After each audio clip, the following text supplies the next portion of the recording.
Before we discuss the probable Rookie of the Year, Luka Doncic, I have to welcome in yet another All-Star, the five-time WNBA All-Star and Yes. champion, Yes. Candace Parker, has Thank made it you. through I have made it through. I've made it to you hail, guys. sleet, snow, Everything. storm, a red eye from the All other that. side of the country. Rip, do we get our fine money? I know. That's what we're doing? 'Cause I'm the- I We might got to shoot for it after Yeah. this. Z. I gotta. Get the fine money. Yeah, we got to shoot for that fine money. She walked in with her Hello Kitty backpack. It counts. I mean, Hello I brought Kitty. donuts for you guys. Come Yeah. on. Oh, I appreciate The that. rookie Dude, duties are there we being go. fulfilled. So let me ask you first then, Candace, as we talk to Luka Doncic, what has he brought to the Mavericks thus far this season? Well, I think everybody knew that Luka was going to be come in and make a difference, but I don't think that we understood how big of a difference that he would make. Just at his size, his ability to get his shot off at his will, and he has a counter move for every move. He's 2 plays ahead from what a rookie should be playing like right now. Makes the right play, and in clutch time, he wants the ball. Yeah, he wasn't picked first, by the way. Need we remind you all? He was not picked first. So it's not like he's just surprised us as viewers and fans and analysts. It's that he surprised 29 other teams as well.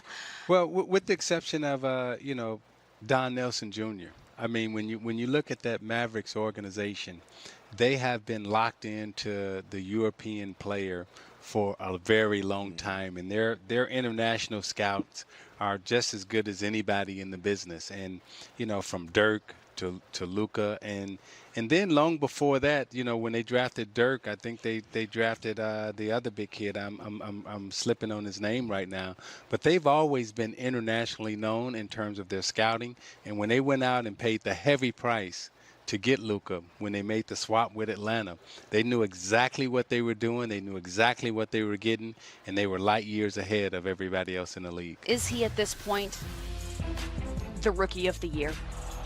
I would say yes. I mean, he's the clear favorite. I mean, I don't think there's anyone close to him. Just the big plays that he make at the end of games, where when I think Dennis Scott was saying earlier today how, like, when the vets look at the rook and say, all right, you know what, win this basketball for me, win this game for us. That doesn't happen in our game. A lot of times when you're playing with other vets, older guys, they say, hey, you want to wait your turn. You're the rook. It's going to take you 2-3 years to really get your legs underneath you and for us to give you that to be in the driver's seat. But I played with Rick Carlisle. He's a player's coach, and he always brings the best out of his top player, his scorer. He's always going to put Luka in positions on the floor where he can play his style of game. If it's in pick and roll, if it's coming down in transition and just running the offense. But he does a great job of not allowing anybody to speed him up on the floor. Then let's operate under the assumption that Kristaps Porzingis returns to all-star status in the NBA. Wow. Where will the Mavs be this side of next season, perhaps in the next 5? Well, I look at the way that you said that Carlisle always puts his players in the best position. And that starts with, obviously, Luka is a guard. He's going to have the ball in his hands, but he's playing the 4 position.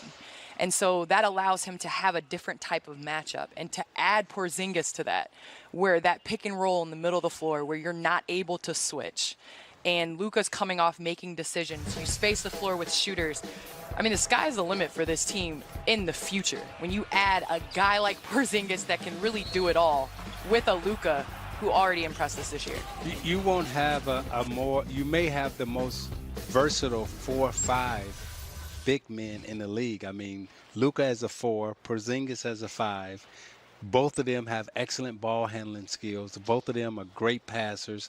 And then they're, in terms of facilitating the offense, setting it up. I mean, the offensive schemes that you can come up with, having those 2 as your 4 and 5 and inverting your offense. If you get some good shooters around those guys and play, I mean, they're going to wreak havoc on the league. And they both know how to play. They're basketball players. They both have high basketball IQ. They're not guys that need to dominate the ball to be successful on the floor. So they know how to feed off each other. Like you said, you can put them both in pick and roll situations. They're willing passers. They're willing to give themselves up for the team. And now when you look at the NBA, when you're building a team, you need 2 superstars. Yeah. You know, you need at least 2. They got 2 right there, and hopefully they can add another one in the draft or whatever. But you got 2 legit superstars that's really making their name in the NBA right now. Under the age of 25. Under the age of 25. I mean, exactly. that's impressive. What Dallas is set up to do in the next couple of years is going to rock the NBA if they can be successful in doing it. No, I agree.